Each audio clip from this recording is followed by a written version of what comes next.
Pressure తెచ్చినట్టయితే వాళ్ళకి కొంత అనుకూలమైనటువంటి ఫలితాలు వచ్చేయండి తప్ప ఇమీడియట్ గా ఇంత ప్రెషర్ తీసుకురావడానికి కరెక్ట్ కాదు. బుచ్చి గారు, తెలుగుదేశం పార్టీ ఏ స్థానాన్ని ఎక్స్పెక్ట్ చేస్తుంది? మీరు తప్పకుండా రెండో స్థానంలో ఉంటారని మేము భావిస్తా ఉన్నాం అండి ఇవాళ పరిస్థితి. ఎందుకంటే ఇవన్నీ కూడా నిన్న పోలీసు వాళ్ళు చూశాక మేము గెలవాలనే మేము ప్రయత్నం చేశాము. మాకు కొన్ని ఇబ్బందికరమైన పరిస్థితులు కూడా ఉన్నాయి అక్కడ. మొదటి స్థానాన్ని ఎవరు డిక్లేర్ చేశారు? మేము ఇంకా మేము ఇప్పుడు కూడా గెలుస్తామన్నది మహేశ్వర రెడ్డి గారు ఇవాళ కూడా ట్రయాంగిల్ ఫైట్ లో గెలుస్తారన్న నమ్మకంలోనే మేము ఉన్నాం. ఒక పులివెందుల గురించి మేము నమ్మకం లేదు మాకు. మేము ముందు చెబుతున్నాం పార్లమెంట్ దగ్గరలోనే ఉంటామన్న భావనలో ఉన్నాం ఈ రోజు కూడా.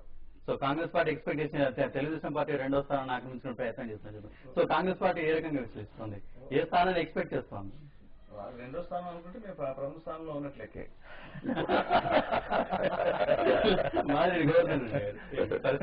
గెలుస్తున్నామంటే రెండు స్థానాలు మేము గెలుస్తున్నాం. కేక్ మాకు వారు అన్నట్టు ఆ గెలుపుని ఎవరు ఆపలేరు, గెలిచిపోయారు వాళ్ళు. మొదటి స్థానం ఇద్దరికి ఇవ్వడం కుదరదు కాబట్టి